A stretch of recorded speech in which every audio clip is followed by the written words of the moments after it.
TBS readers, and welcome to another video.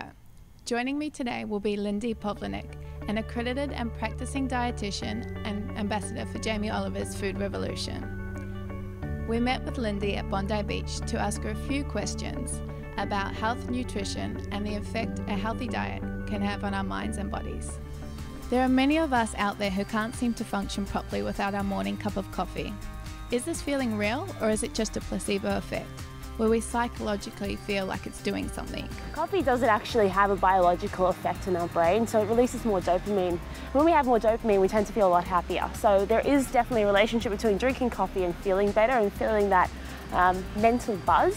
So it's not just all in your mind. The cup of joe in the morning actually does wonders for your brain. What about sugar and alcohol? Do they actually help us perform better? Sugar and alcohol actually work with the same pathways that coffee do, so they also release dopamine into your brain. So when your body eats these foods, you drink these foods, or you eat them, your body's basically asking the question, should I keep eating this? And the dopamine is our way of saying, yes, I should. So it does trick the body in some respects, but that feeling of that high we get from it is actually quite addictive. Are there any ways to naturally substitute these? Maybe not in terms of the coffee, but with sugar and alcohol? Are there any natural replacements? Well, I think natural sweetener is a good way to go, but I don't think it's the best option. If you are wanting to cut the amount of sugar in your diet, the best way to do that is to really taper off. So you can either taper off and go cold turkey. That's another option.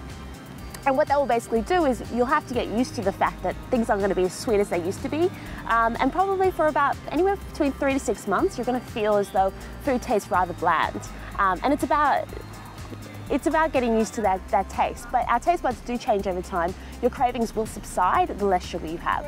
What are some of the most easily available and cheap brain foods? I think that's an interesting thing. What are the cheap brain foods? The thing is that brain foods tend to be they're notoriously more expensive. So are things like our salmon, avocados, nuts and seeds, all these foods that are really high in natural fats. And they've been shown to be really beneficial for your brain power. Is there a correlation between brain and body foods? Or is it generally viewed that what's good for the mind is also good for the body? Ultimately, what foods benefit your brain are going to also benefit your body. So things like our fibre, protein, healthy fats.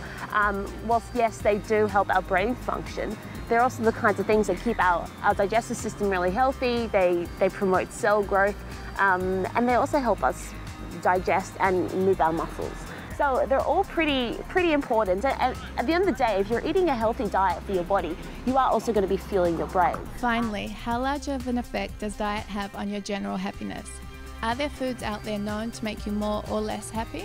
If you want to eat for happiness, one of the best ways is to evenly spread out your meals in a day. If you're only waking up at 10 a.m. and you're only getting around to having your breakfast at 1 p.m., you've missed an entire time where your brain's lacking in glucose, and that's not being able to fuel it. Thanks for watching, TBS viewers. I'm the Nude Nutritionist. Visit me at thenudenutritionist.com.au to find out more. Now, we hope TBS has helped shed some light on the importance of a healthy diet, because at the end of the day, we not only have a body, but we are a body.